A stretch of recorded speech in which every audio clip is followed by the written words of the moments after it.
We don't help people by commanding them. We don't help people by taking away their rights, by infantilizing them. Here at Victory Square in downtown Vancouver, dozens of supporters are rallying against imposed policies of involuntary care for people with mental health, brain injuries, and addictions issues, a contentious topic in this year's provincial election.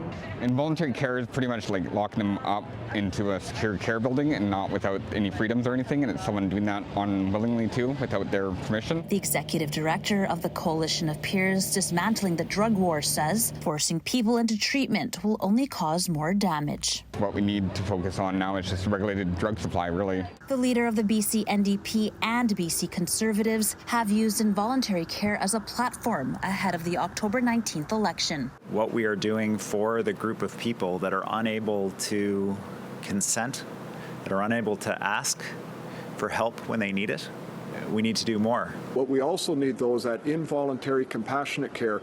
Asking people in suits and ties what they think isn't the right people to ask.